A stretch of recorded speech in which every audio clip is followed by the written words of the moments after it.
In 2015, a modern European country came within days of financial collapse. Banks closed their doors. Cash withdrawals were limited. Pensions were frozen.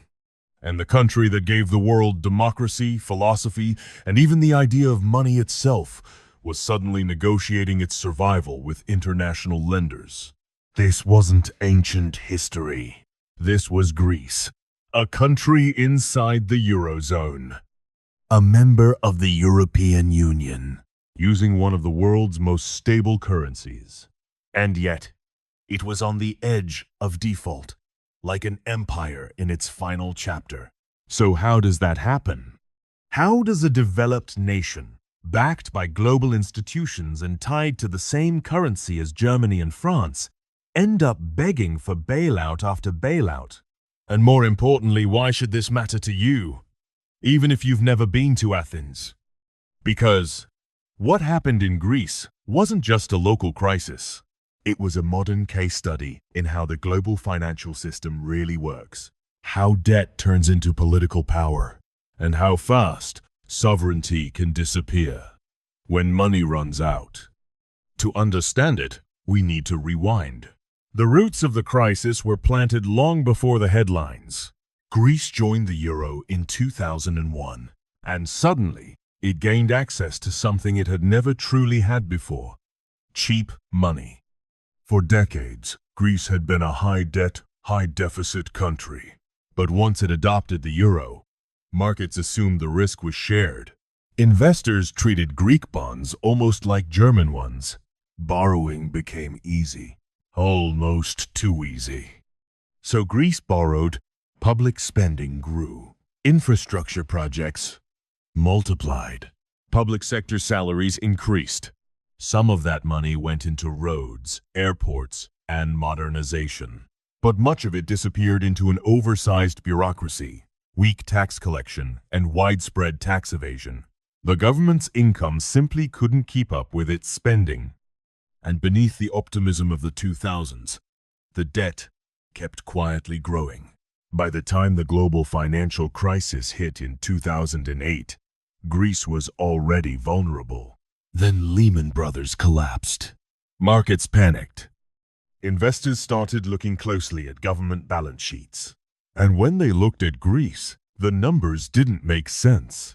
In 2009, it came out that Greece had been underreporting its deficit for years. The real figure was closer to 15% of GDP, far above EU limits. Confidence vanished. Borrowing costs exploded. And Greece was suddenly locked out of the markets. In 2010, there was no choice left. Greece asked the EU and the IMF for help. The first bailout was about $110 billion, but it came with conditions. Deep spending cuts, higher taxes, pension reforms, labor market changes. The idea was simple: reduce the deficit and restore confidence. The reality was brutal. The economy shrank. Unemployment surged. By 2013, more than 1 in 4 Greeks were out of work. Youth unemployment passed 60%. Public services collapsed. Small businesses disappeared. And the problem the bailouts were supposed to fix kept getting worse. Because here's the uncomfortable math no one likes to talk about. When an economy shrinks, debt becomes heavier, even if you're paying it back. By 2012, Greece needed a second bailout. Another $130 billion, along with a massive loss for private bondholders, a default in everything but name. Still, the crisis dragged on. More bailouts, more austerity, less growth. In 2015, a new government came to power and held a referendum. The people voted no to the bailout terms. They rejected them clearly. But days later, the government accepted an even harsher deal. Why? Because the alternative, leaving the euro, bringing back the drachma, and fully defaulting, would have been catastrophic in the short term. At that moment, Greece lost its economic sovereignty. Budgets, taxes, and spending were no longer decided in Athens. They were decided by creditors. This wasn't new. Debt has always been a tool of power. In the 19th century, the Ottoman Empire went through something similar. After repeated defaults, European creditors took control of its revenues. Egypt followed the same path. Loans for modernization turned into foreign control. The state still existed. Flags still flew. But real power had moved elsewhere. That's exactly what happened to Greece. No soldiers, no invasion, just a financial trusteeship.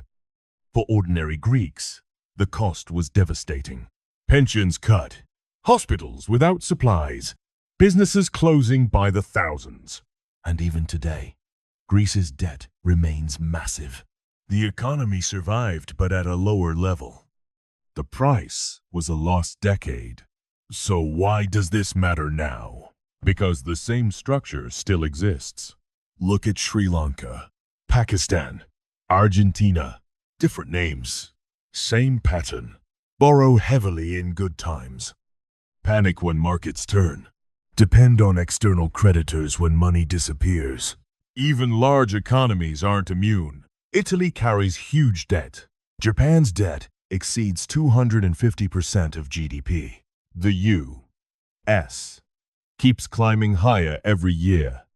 Big countries can delay the reckoning. But delay isn't immunity. Greece's crisis wasn't just about numbers. It was about flexibility.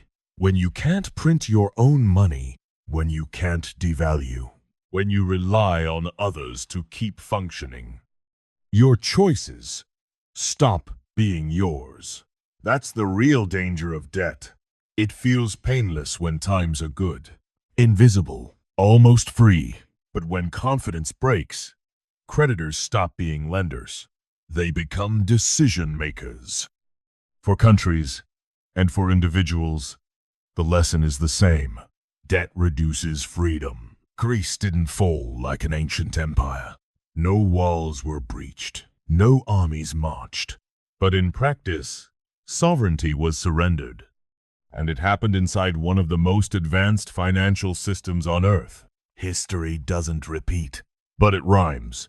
And Greece showed us how fragile financial freedom really is. If this gave you a new perspective, subscribe. History has the answers. I'll show you where to look.